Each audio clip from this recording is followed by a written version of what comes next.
Hello, hockey fans. The Minnesota Hockey Connection show is on the air. And boy, this is a big show today. We got Coach Mike Randolph. So far, he only has 707 victories in coaching high school hockey. And he's up at Northern Lakes right now. And his first game, if he wins, he's got the state record. Glad to see you again, Mike. Good to see you, Jerry. Yeah, boy, this is pretty exciting because I get a lot of feedback down in the cities, a lot of media people and that, and a lot of them I think are going to go up there for that game. And especially, they moved it from Breezy Point down to St. Cloud because your AD, which is one of the nicest guys I've talked to, I mean, he's a really nice guy, he's just thinking that the Breezy Point might be too small for this event. Well, he didn't want anybody that wanted to go to the game, and particularly anybody from Duluth or the cities, to drive that distance and not be able to get in the facility. And he wanted to make sure that anybody who wanted to watch the game would get to watch it. So, right. It was very nice of him to do that. He went out of his way. He put a lot of time into it, called a number of places. And he just felt the proximity of St. Cloud's MAC Arena allows people from the cities as well as Duluth or anywhere around the state that want to watch a game can go to the game. Yeah, they can fit, I know 2,100, but I think they've had section games up there at 2,500 when they're standing Right, and that, right, you know. right. So that'll be great for you guys and that and for the kids. Boy, you know what? We always talk about how to develop kids and how East is doing and how Northern Lakes is going to be. Let's just talk about your career. How did you really get into coaching? Because I know you got dropped from the Olympic team. Last one dropped. So I don't like to talk about it because it hurts, but Yep. we were over in Finland for two exhibition games, and we're going from Finland to Innsbruck. This is in '76. that's where the Olympics were. That's where the Olympics were. And we spent a couple of weeks in Finland training, and we played Finland. And word got around our village that we weren't going to be allowed to have the whole team stay on at the village in Innsbruck because of terrorist attacks. From 72 and that. And so Bob Johnson had to make the tough decision. And I remember going to the locker room in Finland to pack my bag and walking on the bus. And Bob pulled me aside and told me that myself and Jeff Besser, we were the I didn't even try out for the team, actually. We were the two latest additions to the team. Weren't going to be able to stay with the Olympic team. They were willing to put me up outside the village. My wife, Jenny, was leaving from Madison that morning to fly over to Innsbruck. Isn't that so crazy? I had to let her know. Whoa. So Shocker. that was a long couple weeks, but what made it special is my high school coach, Del General, coached me for 2 years, my freshman and sophomore year, contacted me. He was, at that point, the AD at St. Scholastica, and he said, I need a coach. And he talked to me kind of like a father. He just said, you need to get in school and quit, because I had bounced around in the minors and whatever. Right. And he just said, I would love you to come to St. Scholastica and help out coaching. And that call influenced me in a lot of ways when I continued coaching. The impact that you can have on a player at any point of their life, how he reached out to me and got me started in my passion, and here I am today. Yep. Boy, Del was one hell of a coach back in those days at Duluth Cathedral. Yeah, Look at all those championships, and he knew how to handle players the right way. This one needs a little bit of this and this. Yeah, You he learn was a a lot great from that. coach. I use, well, what I thought he was the best at is putting people together to complement each other, putting lines together in D pair, and I've got him in a very high regard. A lot of people don't know about him, unfortunately, but like you said, he was a great coach and had a great career. So your first coaching was at St. Scholastica then? Yep, I went to St. Scholastica our first year. We won the national championship, their only national championship. Actually, over in Superior, we beat Gustavus in the championship game. Oh. And, of course, coming off the Olympic team gave me a lot of credibility with the team. And I just got a lot of positive feedback. I stayed there for 3 years. And then I just continued coaching. I actually coached with Kevin Haney. Right. The late Kevin Haney. We had a few good jokes the other day when they had the ceremony for him to put the plaque out. Got to go out to Longview. Nice plaque they put in his honor and that. And he is one hell of a guy, too. Yep. And so then you went to UMD for a couple of years? Pretty close? In between, I coached at Duluth Cathedral. Frank Napoli was the AD. Really? Remember Frank? Oh, yeah. Yep. He's a jolly old guy. I built a rink out on the tennis court up there, where the tennis court is now. And because I wanted to bring back how I grew up there. Cause it was down in the gully then. Right. Right. You had to go down the late down Bernie the hill Peffer and the wind and everything. Oh, it was great. But anyhow, I was there for a couple of years, and then I was at UMD for Gus Hendrickson's last year. And then I coached with Mike Sertich for 2 years. Okay. And then I coached at Denfeld with Bill Vukanich. Yeah. And we got to the first state tournament. His son was one of our better players. The Stauber boys were on the team. Yep.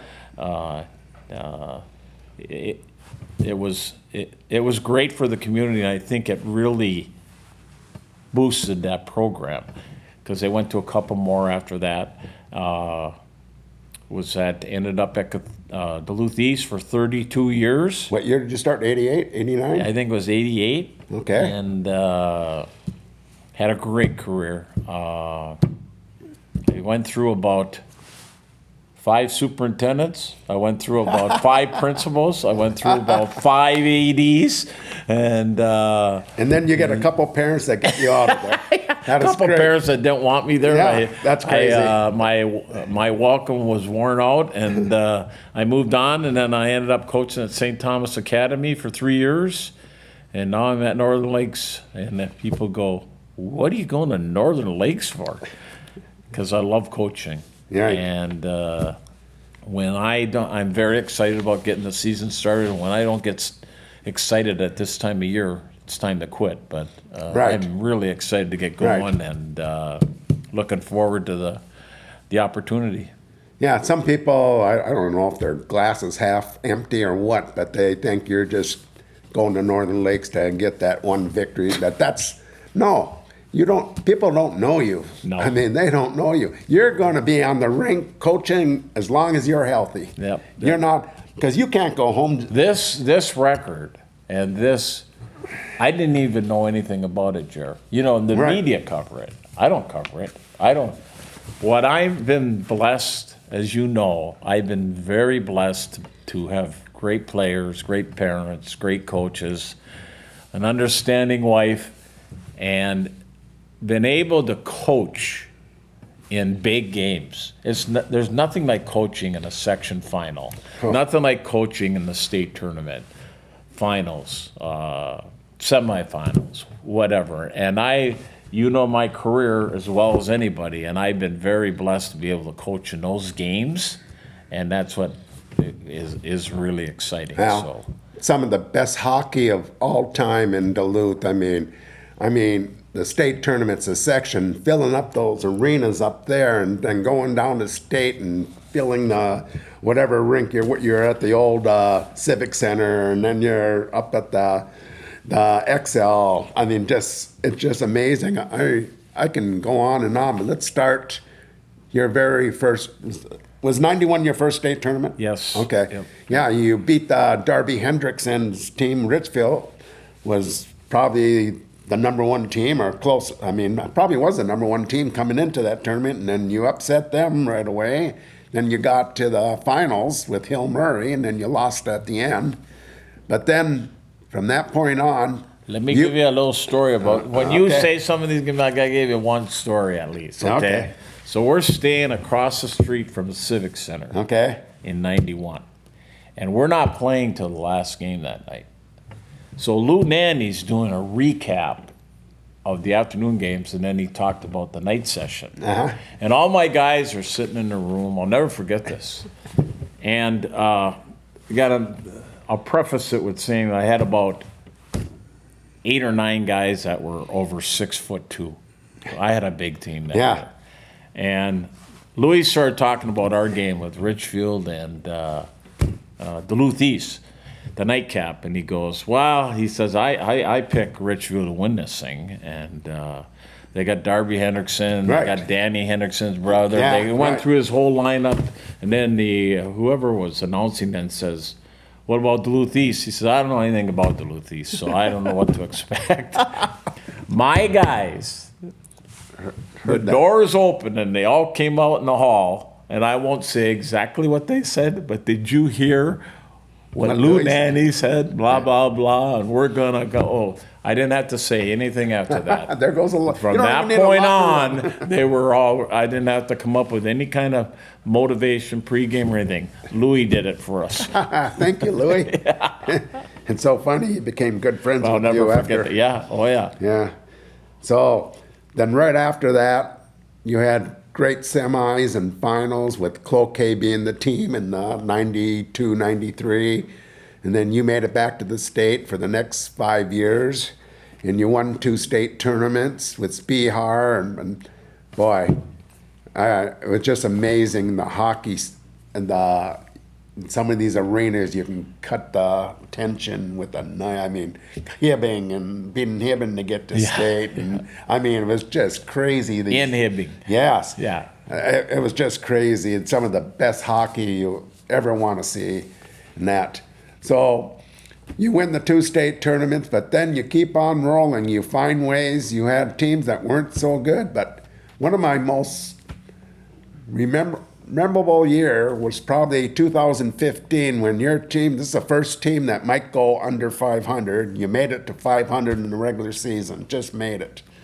And so somehow you get to state.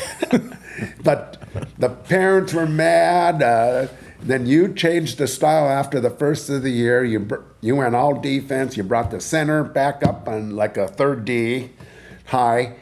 And everyone was going, what is he doing? And I told them, well, they're not scoring anyhow, so what the heck? Let's do it this way where the other team can't score either. Well, my son Jimmy was in town for a couple of games at the Heritage, and of course they don't know who Jimmy is. Yeah. And of course Jimmy loves it, so he kind of roams around the groups that are talking, and you're right. He came home after the game, he says, Dad, those parents, they can't stand the style you're playing. They just hate it. You should hear them. And I went, you don't have to tell me, Jim. I know. I know parents, and I know they'll question everything you do. But we got to the section final. We played Elk River, a heck of a team. Yeah. Whatchamacall was the coach there, the old North Star, Gordy Roberts. And we were down twice. You're down by 3 goals. You were down 3-0. Yeah. And we're down 3 goals later. And then one of their players went across the ice and cross-checked one 5 of our minutes. guys, got a 5-minute major, and our power play wasn't that good. No. But we got 2 goals off it. We actually scored off the rush. It wasn't off a power play. You scored right at the end of that 5 minutes, really. Yeah. So that turned the whole game around. Right. And we beat them in overtime and got to the state tournament, and everybody said they're going to get their butt kicked. There was a parent up in the whatever. press box that was videotaping that, and he was so upset. I thought he was going to have a heart attack. He was so upset. Oh, my God. It was crazy. So then we go down and we play St. Thomas Academy. And you're First down 3 round. goals there. Twice. Yeah. Twice. Beat them in overtime. That was a great game. Yeah, and then Louis again motivated us because he went on the radio the next day because we're playing Edina in the East semi. has no chance. There's no chance. Yeah. No chance Yep. East is going to beat Edina. They just ring the puck out, or they just do this or just do that. Edina's just going to close that all off and blah, blah, blah. So we beat Edina. Louis comes down. I'll never forget this. Louis comes down to the bottom of the X. I'm the last one out of the press conference, Yeah, you know? So right. I'm the last one down there. Most guys have gone up to the, Yeah. you know, where they go, you know, Right. up the stairs and whatever. So I see Louis down from a distance. And he goes like this, Houdini, Houdini. And we just had a roar. Yeah. He says, I never thought you would beat Edina. So then we Right. got to the finals, played Lakeville North, and 4-1 open netter. Yeah. So But it was, but I never heard a crowd so loud when Yeah. Ash Altman, you're ahead 2-1, and he stole that puck and he went down all alone and he scored. Yeah. And you had coaches ready for the next game, came back out. It was so loud. They never heard that arena that loud. Lou told me it was louder than he's ever heard it, Right. even in the NCAA finals, North Star game, or not Right. a North Star game, but Wild game, anywhere. It was everyone against Edina. Yeah, it was. That's yeah. why. And that was just, holy cow. Well, the state of Minnesota fell in love with that team, Jerry. Right. Just they knew the story behind it. They knew our section final. We're down by 2-3 twice. Right. Then they saw us against St. Thomas down by 3 twice, and they just fell in love with that team. And yeah, you're right. I forgot about that. Yeah, Lou told me that. He says I've never heard a place so loud in my life. We're going to miss Lou, even though he kind of had a little bias with Edina, but he was getting better the later years, you know. Lou But, was great. Yeah, Lou. we're going to miss him as Oh, being an yeah. announcer. How he lasted that long, but congratulations for everything he's done for Boy, hockey. yeah, great And that- guy too. And I talked to Louis and that, and we're talking about the 10 best hockey games he's ever seen in high school state tournament, and 3 of them were with Duluth East. Spihar, championship game with Collin. Yeah. The next year, the 6 overtime game with Apple Valley, and the 3 overtime game with Eden Prairie, where some say was probably the best hockey game, the hitting, the everything, that you could competition, 2 coaches that are friends but so competitive, and just everything, and seeing the benches, everyone was playing their ass off in those Yeah. games and that. Yeah, it So, was- but then I asked Those are Louis, 3 dandies. then Louis says they might even be 3 of the top 5. So he really respected you and the teams you brought down there, and then brought hockey. Well, UMD, I wasn't up there, but a lot of my friends were up at UMD because they play a last series usually at state tournament time. Yeah. And all of a sudden, a couple state tournaments, the people are going out in the hallways watching it on TV, so they have to put it on the big score thing, the game. Oh, So people were wow. watching the East game instead of watching live with the UMD. We said, Jerry, I've never seen anything this crazy. There's more people watching this Duluth East game. They're out in the halls. They're watching it on the. So they put it on the score? I never Yeah. knew that. On the big scoreboard? Yeah. Wow, I didn't know that. That's what I was told. So that's amazing. Yeah.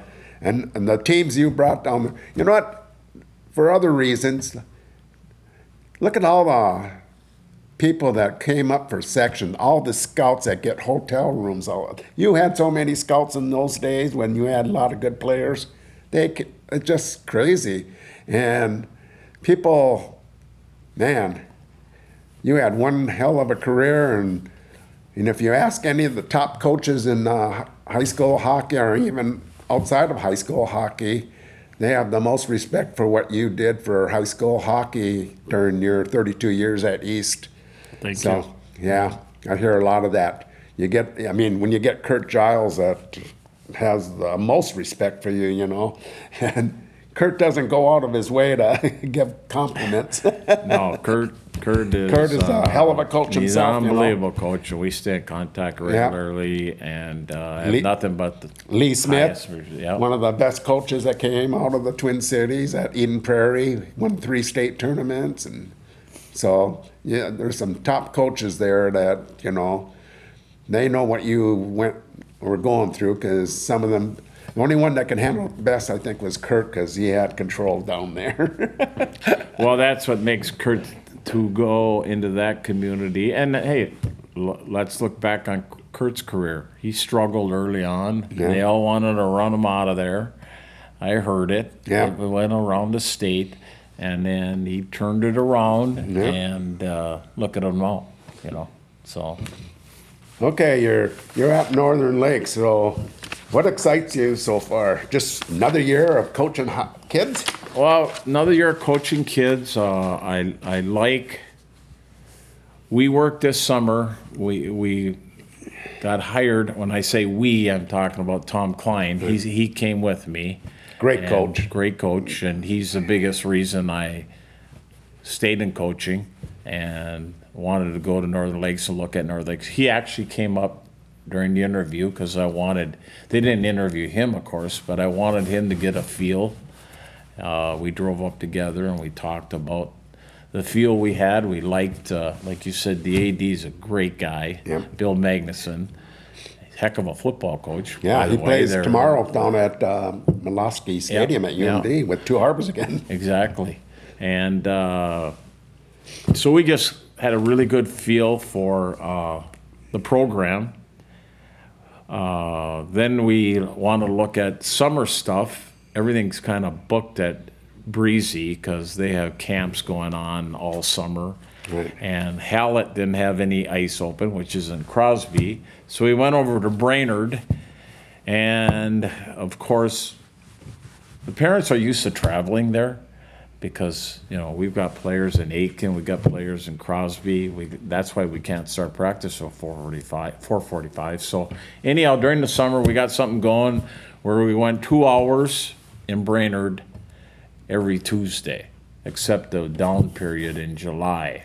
And we played in 2 tournaments, and we just Proctor. felt like it was really successful because it accomplished what we wanted to accomplish, which was we wanted the kids to get to know us, and we wanted to get to know the kids. Right. So going and starting November 11th, the players are excited and we're excited. First day of practice for hockey, for Minnesota high school hockey. Yep. So that's when you find out who's coming back from juniors and everything. That's the biggest day, I think, in the first month when hockey starts again in high school. But hey, we're gonna, because you only need one more win, I'm setting up a bus to go out. The game's been changed over to St. Cloud Mac, which is the municipal athletic complex down in St. Cloud. But we're gonna get a bus that goes from Duluth Heritage Center. It's Monday, November 25th. And if anyone wants a seat, you can call me at 612-790-3049. It'll be a great trip, and support Coach Randolph and another mark in his great career. I mean, the most wins, that's amazing. And the nice thing about it, you did it with probably the toughest schedule of anyone in the top 10 by far, Well, we went independent. I That's knew the it biggest was coming. move that you ever made. If we would have stayed in the Lake Superior Conference, I believe I'd have the record. So I didn't care about the record. I just cared about playing a very competitive schedule. And I like playing in big games and being ready for the playoffs. And but we went independent, and we put together, as you know, somebody clocked our hours on the bus or miles down to the cities, and they said like one winter we went 3,000 miles, which is ridiculous, At least. So at least. And back then, Jerry, we could scrimmage too. And Right. I was a scrimmager. I know. So we went down and scrimmaged them, and I always felt I wanted the kids to see the best and see where they got to get to be successful. So that's what it ultimately was about. Well, I got to congratulate you again on a great career, and you earned every victory. And I think when you went to the hard schedule and got out of the conference, that got you to the state tournament a lot more times because they're ready for tough games and that. And if you're not ready, it's almost impossible to win 5 straight games with tough teams, you know. Right. And that helped you a lot. But the number one thing I just want to say at the end here, I mean, I followed your career from 91 on, and probably there's no one out there besides, well, even your coaches, because they haven't been with you the whole time, but I've probably seen more games than anyone else. I'd have to say you have, Jer, because I can't believe the nights I've seen you there. Yeah. All of a sudden I look there, and there you are. I drive the whole state. I put more miles on for hockey every level than anyone out there in Minnesota. Yeah. But I have to say one thing, you know, there's a lot of stuff put in the paper, and the thing that really bothers me, a lot of these people are saying stuff, they don't even know you, they never talk to you in their whole life, and some of these writers are not even giving you a chance to say anything what they're putting out there, and that's pretty sad, the way this world and way social media is going and that, and I don't know how to stop it, but I don't think it'll ever stop now. But hey, I know what you went through. I know the people that have something against you is because their kid got cut or they were dropped from higher level, first line or power play or whatever. And you stuck to your guns and you played it your way. And like Herb Brooks probably told you, do it your way. Oh, yeah. You're the coach. Yep. Well, thank you very much, Jerry. I've always appreciated your support. You're my scout. Many times you gave me line combinations and style that different teams play because you watched around the state. That was very helpful. But as far as the other stuff, Jerry, I just move on. I don't let it You handle get in my way. When you're on the side of truth, it's the easy side to be on. And right. People don't have any, that stuff is deeper than they'll ever know. But if you buy my book, when I'm done playing, I'm going to have a book, and I'm going to have 2 chapters devoted to what really happened. And that's going to be my time to tell the true story. Because it's deeper than the papers covered. It's deeper than anybody knows.